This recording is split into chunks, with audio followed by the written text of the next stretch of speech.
À quelques heures du 1er de l'an 2006, une luxueuse Mercedes est impliquée dans un accrochage. À l'invitation d'un policier, son conducteur en descend. Il est âgé, il titube. Son nom, Nick Rizzuto. L'année 2006 commence bien mal pour le fameux caïd. Et elle n'allait pas mieux finir.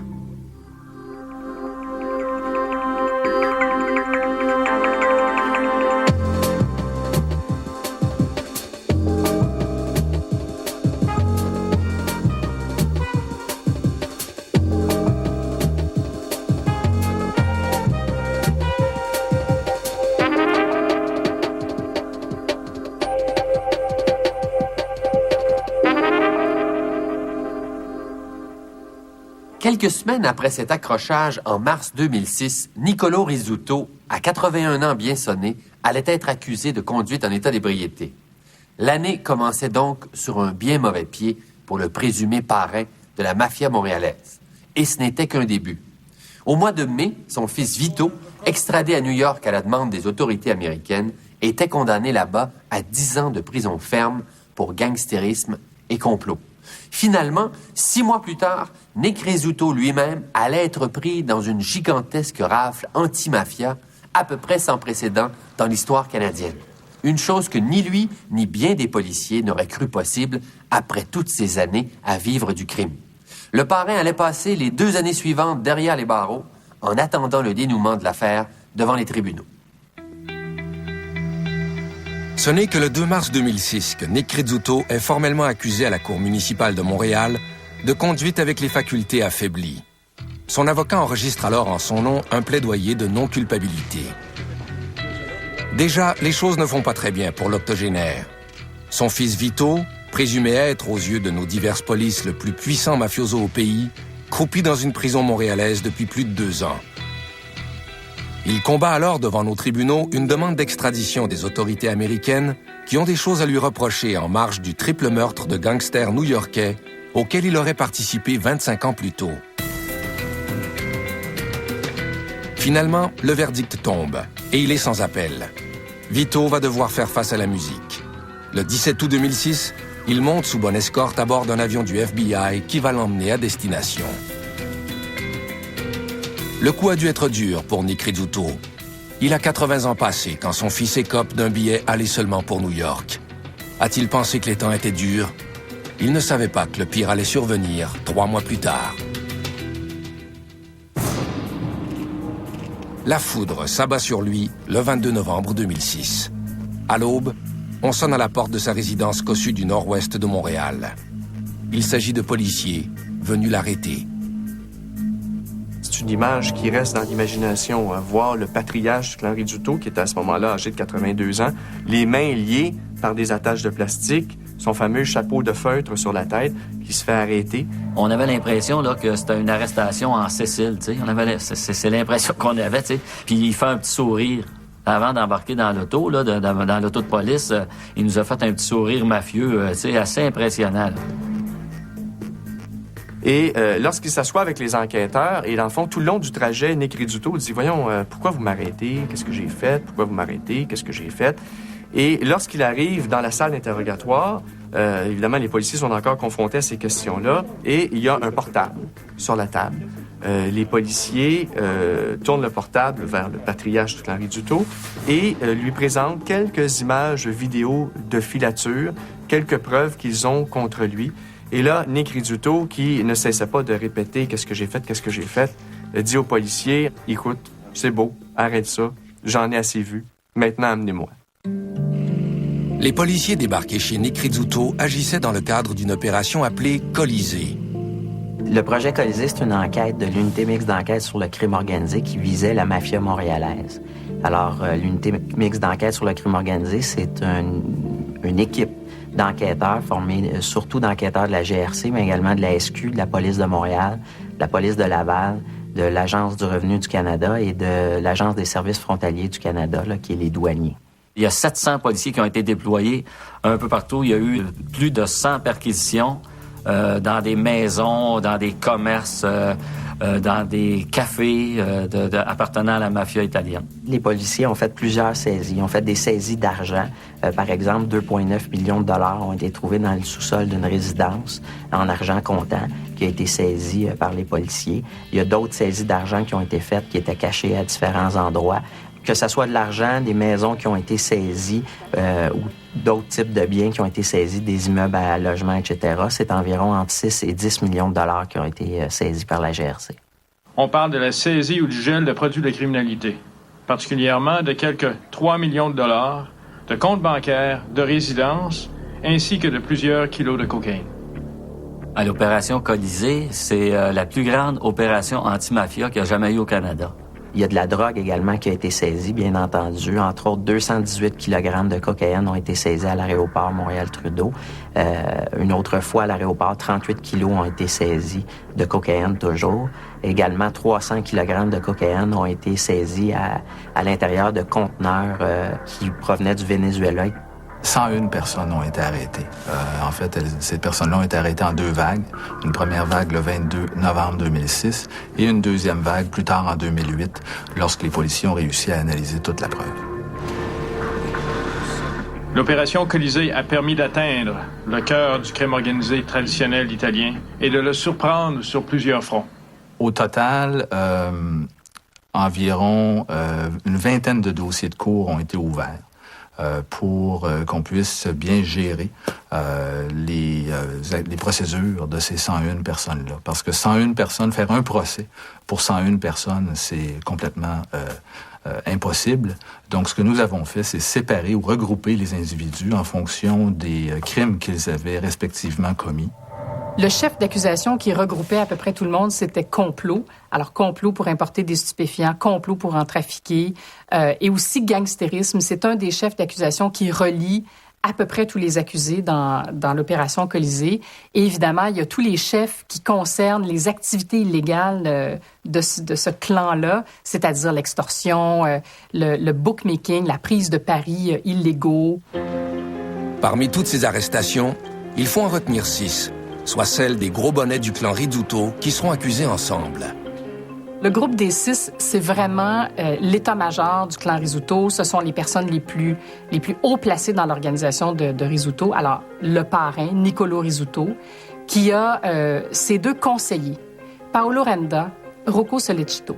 Et sous eux, il y a des gens qui travaillent pour eux, qui se mouillent un peu plus, Francesco Arcadi, et travaillent pour Francesco Arcadi, Francesco Del Balso et Lorenzo Giordano. Paolo Renda, 69 ans, est le gendre de Nick Rizzuto. Les autorités pensent qu'il est un des membres les plus influents du clan. Il serait considéré comme l'expert en finance du gang et son stratège. Rocco Solecitto, 60 ans, est le plus discret du lot et il serait le gardien de la tradition.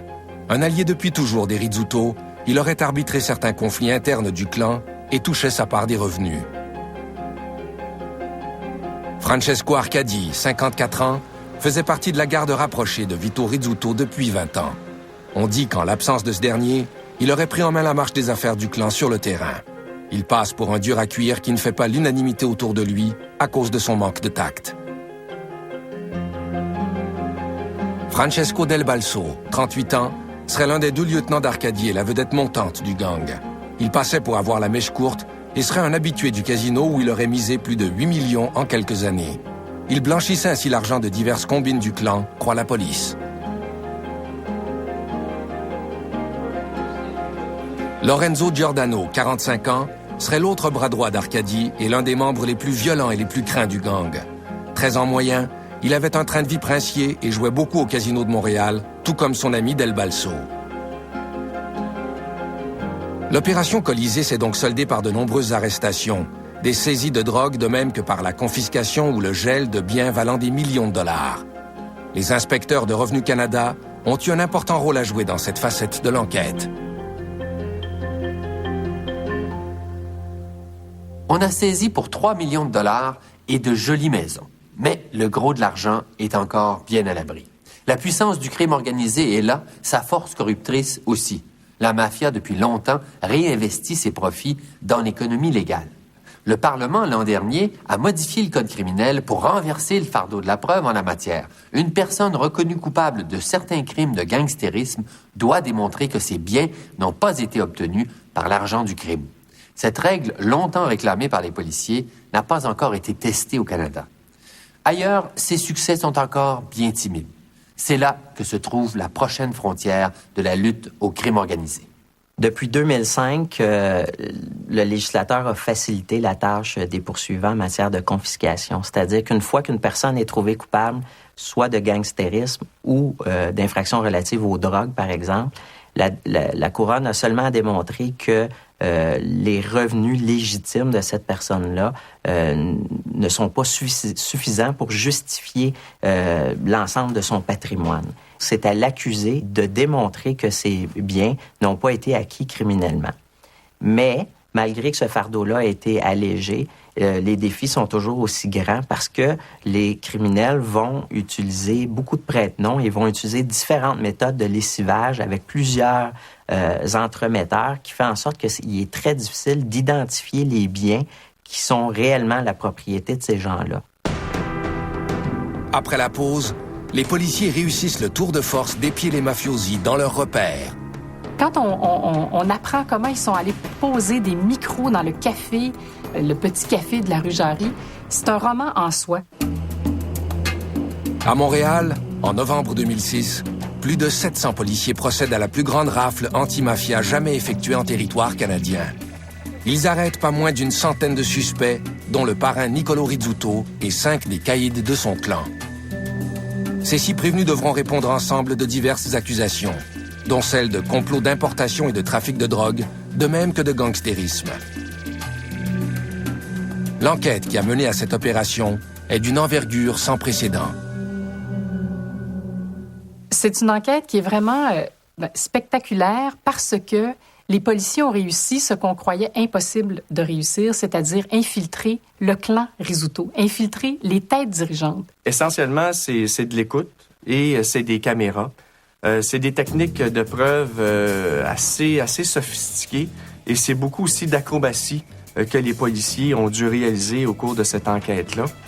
Quand on apprend comment ils sont allés poser des micros dans le café, le petit café de la rue Jarry, c'est un roman en soi. Le Cosenza, c'était le quartier général du clan Rizzuto, qui a changé de nom par la suite, qui est devenu, durant l'enquête, c'est devenu Association Cattolica Eraclea, qui est Cattolica Eraclea, qui est le nom du village d'où est originaire Nick Rizzuto.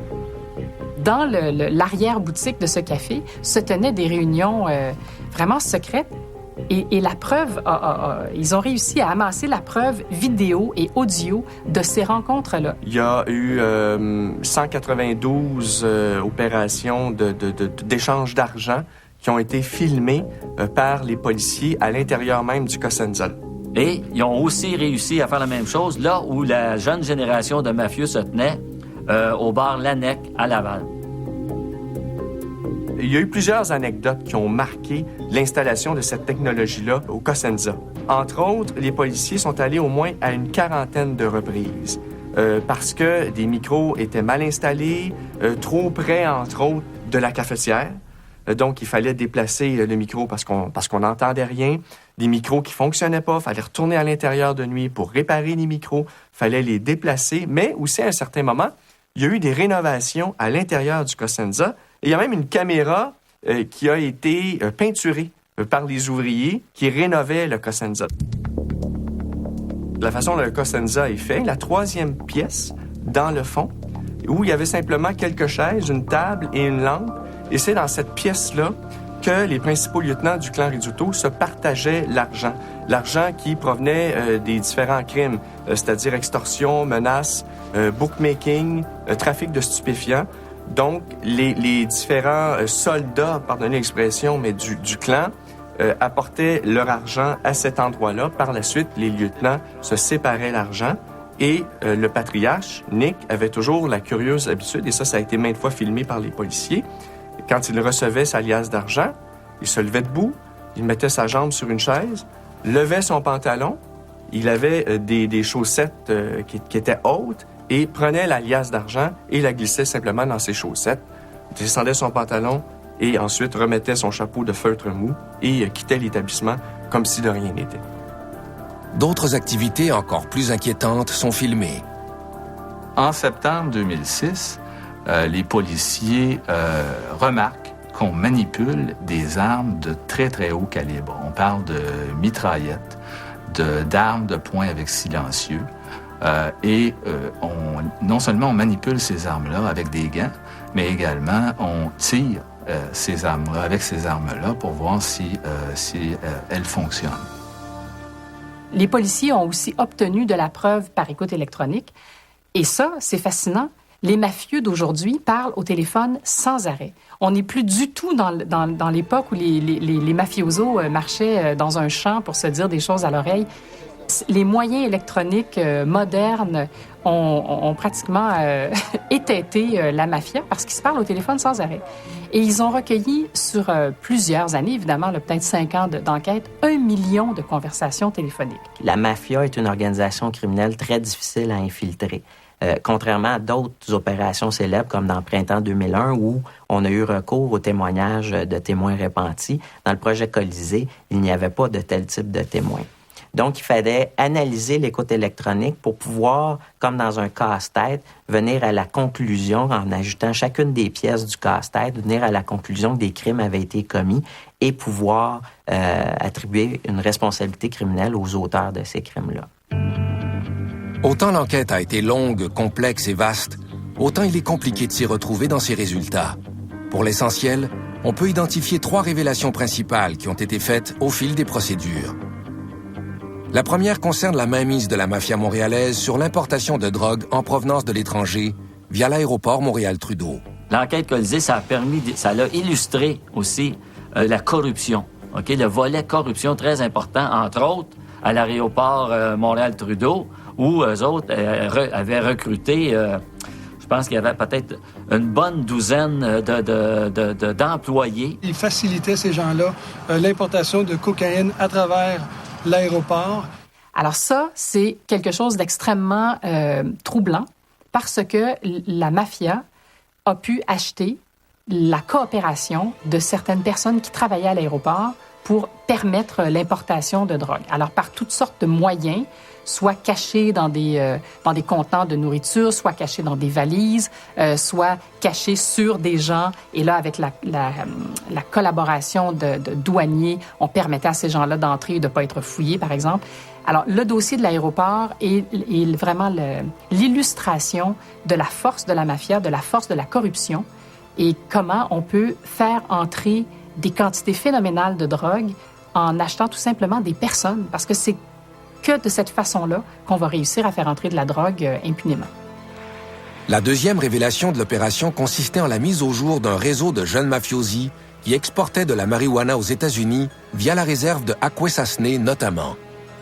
Toutes les organisations criminelles sont dans cette activité-là. Un, parce que c'est payant, puis 2, parce que les sentences sont moindres. Et la mafia italienne ne faisait pas exception à ça. Il y avait une jeune branche du clan sicilien qui s'occupait d'exportation de marijuana aux États-Unis. La troisième révélation de l'opération Colisée a trait aux activités du clan dans les paris sportifs sur Internet. Il y avait des joueurs partout dans le monde qui consultaient leur site Internet et qui gageaient. Les membres du clan Rizzuto avaient loué une maison au bord de la mer, au Belize, et c'est là que se trouvait le serveur, et c'est par là que transitaient toutes les transactions de bookmaking. Par la suite, cependant, en cours d'enquête, le serveur a été déménagé sur la réserve amérindienne de Kanawaki. Si ma mémoire est bonne, là, en 11 mois, ils ont fait 26,8 millions de profits bruts, juste avec le bookmaking. Ça, c'est juste un petit segment de l'organisation. L'enquête Colisée a aussi fait ressortir que des sommes importantes ont été lavées dans des franchises d'une petite chaîne d'alimentation, des sociétés de financement et des entreprises de construction de Laval et de Montréal. Aucune accusation n'a été portée en relation avec ces opérations de blanchiment d'argent. Les enregistrements de conversations téléphoniques déposés en cours donneront plusieurs exemples de la violence et de l'intimidation dont fait preuve le clan Rizzuto. En voici quelques exemples. Lors de cette conversation téléphonique, Intercepté par la police, Francesco Del Basso veut chasser de Montréal un installateur de céramique de Québec. Vous avez fait des travaux en céramique à Montréal? Oui. Oui. On aimerait ça, tu viens plus ici à faire des travaux. Vous êtes qui? C'est quel à qui je suis. OK? Parce que la prochaine fois, tu ne partiras pas du site. OK? Non, mais monsieur, qui parle, là? C'était averti, c'est fini, OK? Merci, bonjour.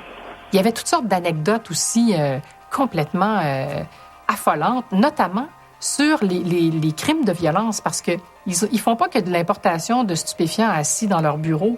Ces gens-là sont aussi dangereux. Lorenzo Giordano, en 2004, sur la rue Saint-Laurent, en face d'un bar, a tiré dans les testicules d'un trafiquant de drogue en pleine rue. Ici, le même Del Balso menace un individu pour qu'il règle une facture. You ordered some stuff from ML Precision there? Yes. Yeah. You know when you're going to pay the bill? Who are you? The guy that's going to make you eat out of a straw for 6 months if you don't go pay him. I beg your pardon? You hear me? I know you have me on tape. Don't worry about it. Just go pay the bill, okay? And I'm not going to come and tell you again. The next time I break your head. Okay? You fucking clown. Don't laugh at me. Ça donne une autre image de la mafia, parce que la mafia, c'est pas juste des gens en costard, bien habillés, qui font des affaires et qui font de la business. C'est aussi des gens qui sont dangereux et qui mettent en péril la sécurité des gens, parce que tous les moyens seront bons pour eux pour arriver à leur fin. Alors, il y a des fiers à bras, il y a des gens qui manient les armes, il y a ceux qui vont chercher l'argent, il y a ceux qui trafiquent la cocaïne, il y a ceux qui ont les contacts sur le terrain. Mais c'est tout ça, la mafia. C'est pas juste des personnages de films. C'est aussi des gens qui sont extrêmement dangereux et extrêmement violents. On est peut-être déjà trop habitué aux opérations de grande ampleur contre le crime organisé. De tels rafles étaient tout simplement impensables il y a 15 ans à peine. L'opération Colisée a montré la nouvelle capacité des forces policières de frapper fort dans des opérations mixtes, comme l'opération Printemps 2001, qui a mené à l'arrestation d'une centaine de motards, dont plusieurs têtes dirigeantes, et sa suite, Shark, au printemps 2009. On y a mis des ressources colossales et les principaux corps de police acceptent maintenant de travailler ensemble. Cette opération du 22 novembre 2006 contre la mafia témoigne de cette révolution dans le travail policier québécois. C'est aussi un message social puissant. Après la pause, la preuve de l'accusation expose d'autres exemples de la manière forte utilisée par la mafia. Del Balso dira lors d'une conversation téléphonique à un autre individu, on l'a frappé à coups de poing, il a ouvert comme une crêpe, il y a du sang partout. Les enquêteurs lancés sur la piste du clan mafieux montréalais des Rizzuto sont parvenus à espionner ses chefs dans leur repère même pour ensuite procéder à leur arrestation dans ce qui s'avère la plus grande opération anti-mafia de l'histoire du pays. Une semaine après la rafle anti-mafia de novembre 2006, une vingtaine de prévenus ont été libérés sous caution sans que le ministère public ne s'y oppose. Les autres doivent passer par l'étape de l'enquête sur mise en liberté provisoire. Elle s'enclenche au début de décembre 2006.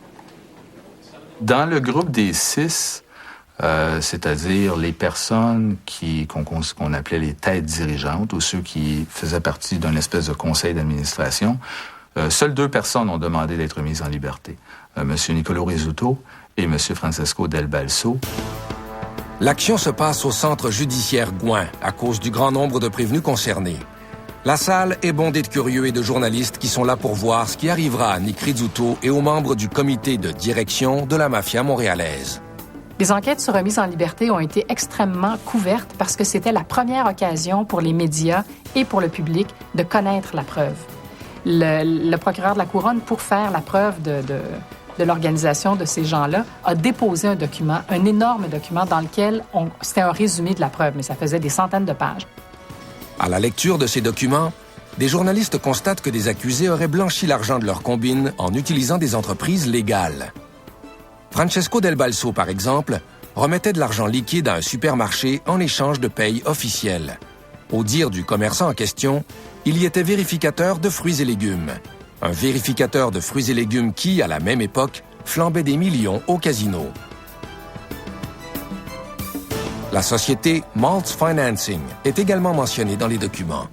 Giuseppe Torre, c'est un des membres de la mafia qui a été inculpé. Il a été reconnu coupable de trafic de cocaïne. C'est un de ceux qui était administrateur de la société Malt Financing de Laval. Alors, Financement Malt faisait des prêts à 46,9 % d'intérêt. C'est pas un taux usuraire. Le taux criminel, selon la loi, c'est 60 %. Si les activités officielles de cette société étaient légitimes, ses méthodes de récupération de certains prêts l'étaient moins. À la mi-décembre 2005, une réunion importante a lieu au club Consenza à Saint-Léonard à Montréal. Le sujet de la réunion, c'est comment récupérer 2,5 millions de dollars que doit Magdi Samahan à la mafia montréalaise ou à des membres influents de la mafia montréalaise. Donc, on cherche Magdi Samahan un petit peu partout en ville. Cogne à son bureau, n'est pas là. On ne le trouve pas. Et on fait finalement affaire avec la femme de Magdi Samahan, faisant pression sur elle pour qu'elle signe des hypothèques de 46 % sur 3 propriétés, éventuellement pour saisir les maisons. On a su un peu après, en fin décembre 2005, pourquoi M. Samahan n'était pas là. On l'a retrouvé mort dans un hôtel de la Rive-Sud de Montréal. Et la version de Madame, c'est que Magdi Samahan s'est suicidé, craquant sous la pression de la mafia. La révélation des liens entre la société Malt et certains personnages en a fait tiquer plusieurs. L'un des principaux avocats corporatifs agissant pour cette société siégeait au comité exécutif de la ville de Laval. L'engagement de l'avocat Basile Angelopoulos dans les dossiers de Malt était parfaitement légal. Mais il soulevait la question. Pour une simple raison d'apparence, était-il mieux qu'il n'occupe pas cette fonction publique d'importance? Éventuellement, l'avocat Angelopoulos a cessé de représenter Malt. Les comptes rendus de l'écoute électronique démontrent que parfois, il est très pratique de connaître un Rizzuto. C'est un promoteur immobilier du nom de Terry Pomeranz qui, une nuit, se fait voler son véhicule qui est un Cadillac Escalade de couleur blanche. Un beau véhicule qui vaut très cher, mais ce qui le chicote particulièrement, c'est qu'à l'intérieur de son véhicule, il y a également une mallette très importante. Il appelle la police d'abord et ensuite son ami Vito Rizzuto. Et Rizzuto prend le téléphone et là appelle en cascade son lieutenant qui lui appelle ses gars sur le terrain. Connais-tu quelqu'un qui connaîtrait quelqu'un? Et effectivement, dans le temps de le dire, on retrouve la voiture, mais on ne retrouve pas la mallette. Vito Rizzuto rappelle à ce moment-là ses contacts qui, selon eux, c'est ce que les policiers entendent sur l'écoute électronique, Vito capote et veut absolument que la fameuse mallette soit retrouvée. À ce moment-là, encore une fois, la chaîne de téléphone se fait aller et la mallette est enfin retrouvée.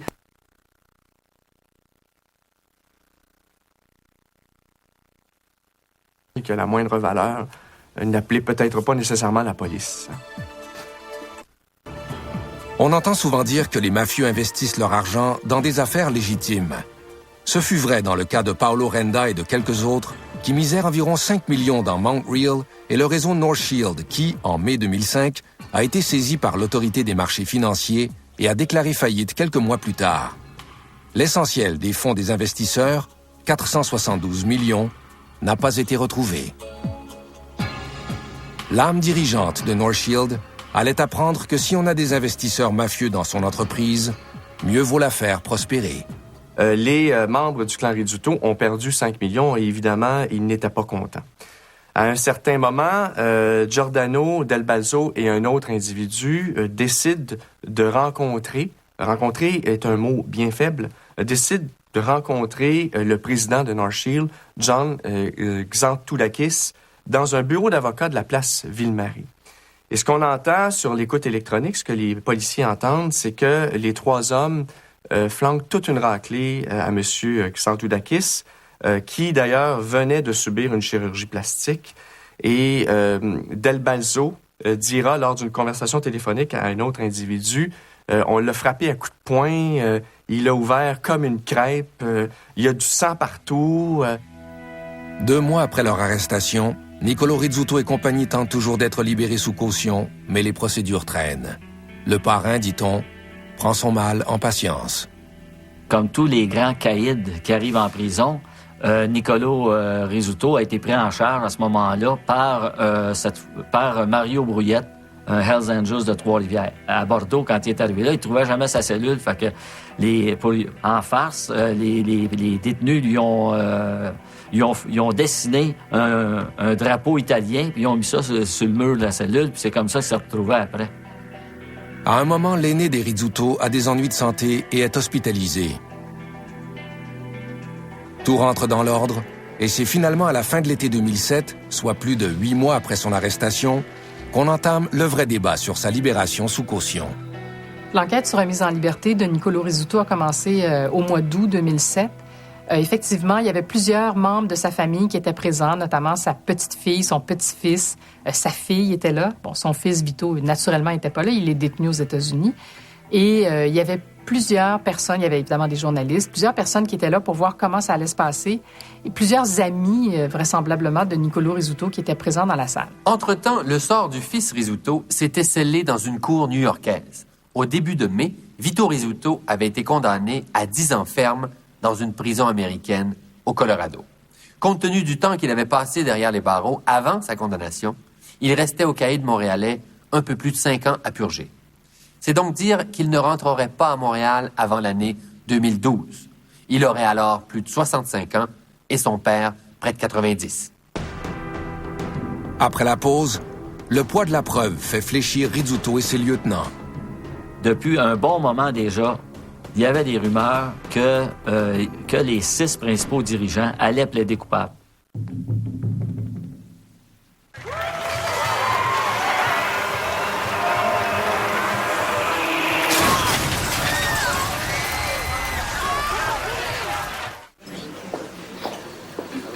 Pardon, mademoiselle, est-ce qu'on vous a déjà dit que... Que je ressemble à Céline?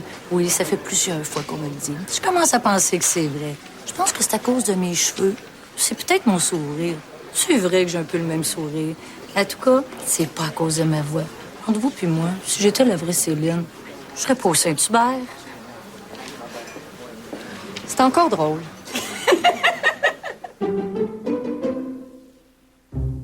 Les jours Sears sont presque terminés. En vedette, nos plus bas prix de la saison. Comme ces serviettes L'Atelier du Style à seulement 6,39 chacune. Plus cette veste Nevada de duvet mélangée à 74,99.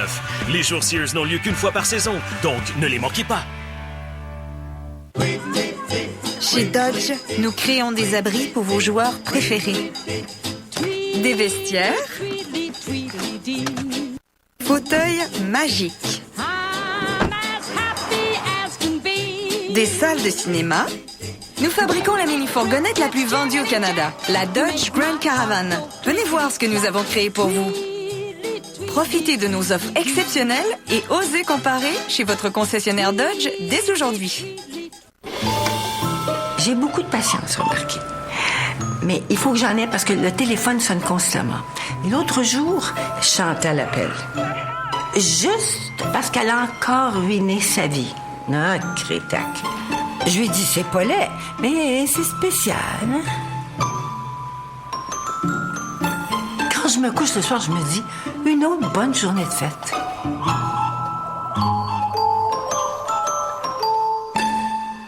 La couvrance lumineuse d'un fond de teint et le pouvoir d'un hydratant anti-âge, maintenant réunis dans Definity Éclat retrouvé de Olay. Il corrige instantanément votre teint et combat ce qui vieillit le plus votre peau, comme l'apparence des rides et des décolorations. Éclat retrouvé de Olay. Qu'est-ce que vous faites? J'essaie de battre mon record. 61 assiettes et un pressage. C'est trop plein. Cette charge-là sera jamais propre? Ben, il l'était, moi, quand j'ai battu le record. Attention! Désolé. Les sachets Action Packs de Cascade, 4 fois plus concentrés pour rendre propre les plus grosses charges du premier coup. Victime de malveillance et d'enquête bâclée. C'est carrément un déni de justice. Qui va finir par me comprendre vraiment? Ils sont condamnés à tort et leurs vies ont basculé. Il n'y a pas juste une victime. Tout le monde en paye le prix. Rescapés de la justice, jeudi 21h à Canal D. La nature est bonne pour nous. Avec un peu de soleil, de pluie et de temps. Elle produit le meilleur maïs blanc. Et c'est ce maïs blanc que l'on retrouve dans les croustilles Tostitos. Maïs à grains entiers. 14 grammes de grains entiers dans chaque portion. Tostitos, savourez les bienfaits des grains entiers. Le sous-titrage de cette émission vous est présenté par le site jarrette.qc.ca. Votre résolution est d'arrêter de fumer? Ce site fournit des moyens pour réussir. L'opération Colisée, lancée contre le clan mafieux des Rizzuto, a permis l'arrestation d'une centaine de truands, dont 6 des têtes dirigeantes, dont le parrain Nicolò Rizzuto. Ces caïds tentent depuis des mois d'être libérés sous caution, mais il y a loin de la coupe aux lèvres.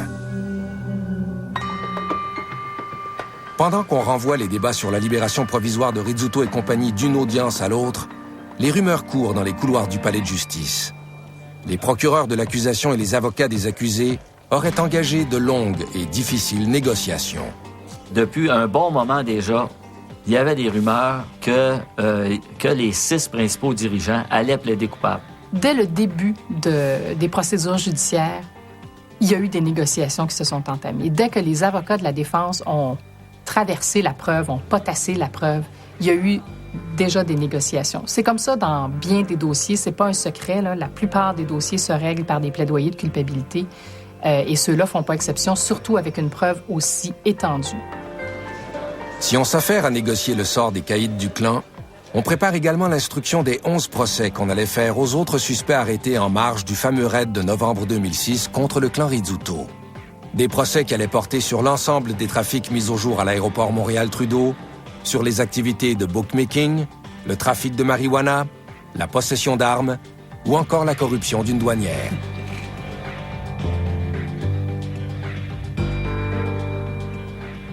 Au printemps 2008, près d'un an et demi après la rafle de l'opération Colisée, voilà que ce sont les autorités italiennes qui accusent le clan Rizzuto. La police antimafia italienne accusait les Rizzuto père et fils, Arcadi, Renda et d'autres d'activités de corruption, de manipulation boursière et d'appropriation par des méthodes illégales de contrats publics. Elle estimait que le clan Rizzuto avait créé là-bas une entreprise de façade qui lui permettait de répondre à un appel d'offres visant la construction d'un pont entre la Sicile et le continent italien, un projet de quelques 8 milliards de dollars. Si les Rizzuto avaient obtenu le contrat de construction du pont, le clan aurait pu blanchir une somme d'argent colossale dans l'opération.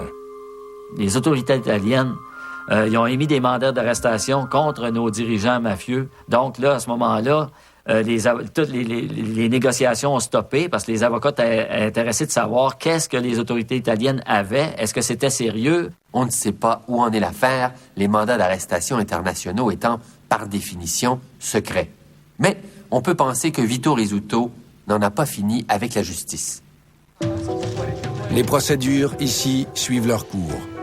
Le 15 septembre 2008, les parties en cause se présentent devant le juge Jean-Pierre Boyer, au Centre de services judiciaires Gouin. Le débat va s'ouvrir, le procès du groupe des 6 va finalement s'instruire. Un coup de théâtre survient alors. Alors, en septembre 2008, on a su dans les heures qui ont précédé le procès ou dans les jours qui ont précédé le procès qu'il n'y aurait pas de procès et que les 6 têtes dirigeantes allaient plaider coupables. Alors, on s'est donc rendu au centre judiciaire Gouin pour entendre ces 6 personnes-là enregistrer des plaidoyers de culpabilité, reconnaître littéralement qu'ils avaient participé aux activités de la mafia pendant des années en faisant du trafic de stupéfiants, de l'importation, et tout ça au profit d'un gang. Le gang, ici, c'est la mafia, c'est pas un secret. Les accusants plaidés coupables ont reconnu leur culpabilité à quelques chefs d'accusation, mais ce sont des chefs qu'on peut considérer globaux, donc qui englobent la totalité de la période de l'enquête. C'est suite à des discussions qu'on ne veut pas divulguer aujourd'hui qu'on a décidé de régler ce dossier-là. Ce qu'on apprendra quelques jours plus tard, c'est que dans un ultime et exceptionnel effort de règlement, les deux parties ont même fait appel au juge Jean-Pierre Bonin pour qu'il serve de médiateur, ou plutôt de facilitateur. Lorsque on a constaté qu'on était devant une impasse, nous avons requis, défense et couronne, l'assistance d'un juge facilitateur qui a présidé des séances de négociation et toutes les parties étaient là avec le juge à ce moment-là. Chaque partie a la chance devant le juge facilitateur de faire valoir son point de vue quant à la qualité de la preuve, par exemple, quant à la sentence que le crime mérite, quant à un paquet de facteurs qui jouent d'un côté comme de l'autre. C'est la nouvelle tendance dans le monde judiciaire, la médiation dirigée par un juge. Introduite d'abord dans les affaires civiles et familiales, on la voit maintenant s'implanter en droit criminel depuis le début des années 2000. N'importe quel accusé peut maintenant demander une conférence de facilitation sans frais. Les avocats se retrouvent devant le juge, celui-ci dirige la négociation et donne son avis sur ce qui pourrait être acceptable ou non. Si une entente est conclue, un document est signé et le tout est soumis à un juge différent, sauf des cas complexes comme celui-ci. S'il n'y a pas d'entente, un autre juge entendra le procès. La défense achète la certitude en échange d'aveux de culpabilité. La couronne évite un long procès avec les risques que cela comporte. Et chacun lâche du lest. Dans ce cas-ci, c'est un juge d'expérience et très respecté qui a présidé à la facilitation, Jean-Pierre Bonin, et c'est lui qui a entériné l'entente. Après la pause, les 6 dirigeants du clan Rizzuto règlent la facture. Mais ils sont pas morts, sont pas à terre parce qu'ils sont très bien organisés, sont très structurés et sont surtout très riches. Ils ont surtout aussi beaucoup de contacts. Niccolo Rizzuto et 5 de ses acolytes, accablés par la preuve accumulée contre eux dans le cadre de l'opération Colisée, ont entamé dès le départ de longues négociations avec l'accusation. On veut éviter ainsi l'instruction d'un long procès coûteux en échange de peines plus ou moins allégées. Ça a pris du temps, mais c'est comme ça que le dossier a fini par se régler 2 ans plus tard. C'est pas exagérément long, 2 ans de négociation dans un dossier de cette ampleur-là, avec des conséquences comme celles que ça allait entraîner, parce que quand même, ces gens-là ont eu des sentences très, très lourdes. Au bout du compte, les 6 dirigeants du clan Rizzuto se reconnaissent coupables de crimes graves, comme ceux de gangstérisme, complot et possession d'argent criminellement obtenu. Le procureur de la Couronne, Maître Poulin, a étalé les faits et a suggéré au juge d'imposer les peines sur lesquelles les 2 parties s'étaient entendues, ce qui fut fait. Alors, les gens qui étaient les plus impliqués, qui avaient les 2 mains dedans, comme on dit, alors Francesco Arcadi, Lorenzo Giordano et Francesco Del Balso, ont eu des peines de 15 ans de prison, avec l'obligation de purger la moitié de la peine. C'est une obligation qui vient très souvent avec les accusations de gangstérisme. Les 2 autres accusés les plus âgés, Paolo Renda et Rocco Solecito, reçoivent respectivement des peines de 6 et 8 ans de prison, moins l'équivalent de 4 ans passés en détention préventive. Nous sommes satisfaits que nous avons réussi, après tout ce travail, à arriver à un déroulement qui semble faire le consensus du bord de la couronne que de la défense. Reste Niccolo Rizzuto, qui est condamné à 4 ans de prison. Et Niccolo Rizzuto, qui est au sommet de la pyramide, c'est celui qui a eu la peine la moins importante. Contrairement à la croyance populaire, M. Rizzuto a joué un rôle dans toute cette aventure-là qui était beaucoup plus mineur que d'autres personnes. La réputation de M. Rizzuto, qui serait, semble-t-il, l'un des chefs ou le parrain de la mafia montréalaise, ce n'est pas un élément qu'on peut mettre en preuve devant un tribunal. On doit se baser sur des faits bien précis et que l'on peut prouver par des observations ou par de l'écoute électronique, par exemple. Alors, la preuve qui était disponible à l'égard de Nick Rizzuto démontrait que cet individu fréquentait de façon quotidienne le club social Le Cosenza. Et qu'est-ce qu'on a pu observer à cet endroit-là au sujet de ses activités? C'est que la majorité du temps, il jouait aux cartes et parfois participait à des réunions qui traitaient des affaires de l'organisation. Mais jamais M. Rizzuto s'est impliqué dans des discussions, par exemple, qui traitaient des crimes les plus graves, comme le trafic de drogue, l'importation de drogue. M. Rizzuto, au moment où le juge a imposé la sentence de 4 ans, avait déjà purgé 2 années d'incarcération en détention préventive. Donc, selon les principes, la coutume, les principes qui sont appliqués, ça compte en double, de sorte que le juge devait lui créditer 4 années d'incarcération. Il est donc sorti de prison le soir même où la sentence a été imposée et a dû respecter une ordonnance de probation pour les 3 années qui suivent.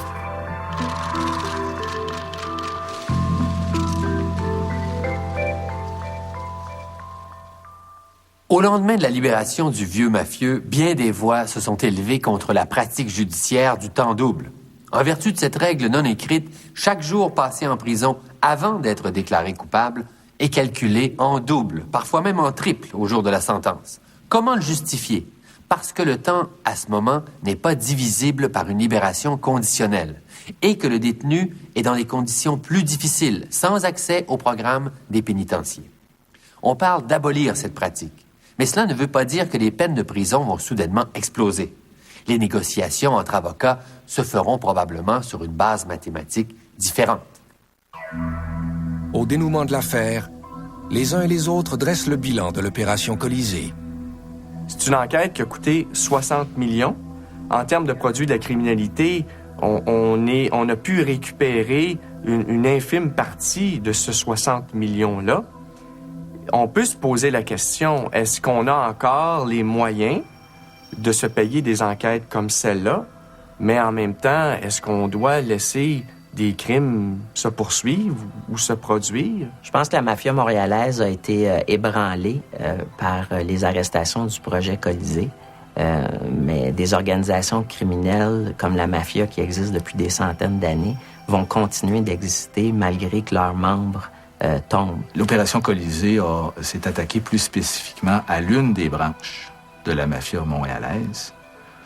Sans aller dans des détails, je pense qu'il est très, très clair que d'autres branches sont toujours actives. Une chose est sûre, oui, c'est une première au Canada, des chefs de la mafia qui sont emprisonnés, sauf que c'est pas ça qui a ébranlé le crime organisé italien à Montréal. Ils se sont fait prendre aussi un peu bêtement en se pensant intouchables à l'intérieur du Consenza. T'sais, au niveau du prestige dans le milieu, ils ont perdu beaucoup de respect à cause de la façon dont ils se sont fait pincer, de la façon dont les conversations qui ont été rendues publiques dans cette affaire-là. Disons qu'ils ont perdu pas mal de lustre, le clan sicilien. Alors, quand est-ce que les organisations criminelles seront démantelées, seront vraiment anéanties, quand le robinet va être fermé, quand l'argent va être retiré, et ça n'arrive pas. Mais ils sont pas morts, sont pas à terre parce qu'ils sont très bien organisés, sont très structurés et sont surtout très riches. Ils ont surtout aussi beaucoup de contacts dans tous les milieux, autant dans le milieu criminel, et leur force aussi, c'est leur contact dans les milieux d'affaires et politiques. Je pense que l'étendue de leurs opérations et de leurs entrées est beaucoup plus grande que l'on soupçonne ou qu'on est capable de démontrer. Alors ça, c'est l'autre aspect qui est frappant. La conclusion de cette rafle historique en a laissé plusieurs sur leur appétit, étant donné la sortie de prison du parrain Rizzuto. Mais la preuve recueillie contre lui ne permettait pas de l'envoyer en prison pour l'ensemble de son œuvre. N'oublions pas non plus que les principaux lieutenants ont écopé de peines passablement sérieuses. Ces coups de filet spectaculaires sont une nouveauté et une preuve de la capacité de nos polices à se moderniser pour lutter contre des organisations complexes. Plusieurs questions se posent quand même. Finance-t-on adéquatement la poursuite pour éviter les ententes à rabais? Et puis, comment s'attaquer aux finances du crime organisé, à son introduction dans l'économie légale et à sa force de corruption? C'est un vaste programme. Mais hier encore, qui aurait prévu un coup de filet comme celui du 22 novembre 2006? N'êtes pas satisfait? Nous vous rembourserons. Essayez Activia sans gras, un pur délice. La justice québécoise a été marquée par des causes complexes mais ô combien passionnantes. La saga du Doc Mayou, l'opération Colisée contre la mafia italienne et bien d'autres. Suivez-moi au cœur des affaires judiciaires qui ont récemment fait la manchette au Québec. Dossier Justice, jeudi 20h à Canal D.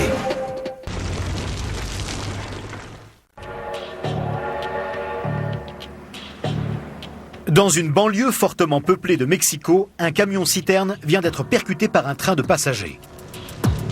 Le camion-citerne renferme 14 000 litres d'essence et le feu qui se propage menace de tout faire exploser. Les pompiers ne sont pas encore arrivés sur les lieux et les forces de police ont procédé à l'évacuation des 30 passagers du train. Elles tentent de sécuriser le périmètre, mais de nombreux habitants ne semblent pas conscients du danger qui couve à l'intérieur du camion-citerne.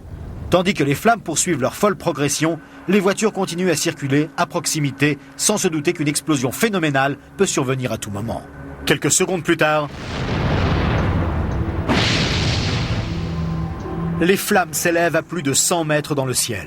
L'explosion est visible depuis toute la ville.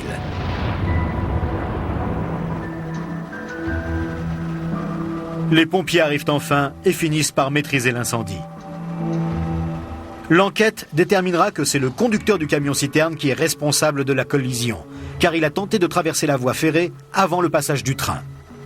Malgré la puissance de l'explosion, seules 4 personnes ont été blessées.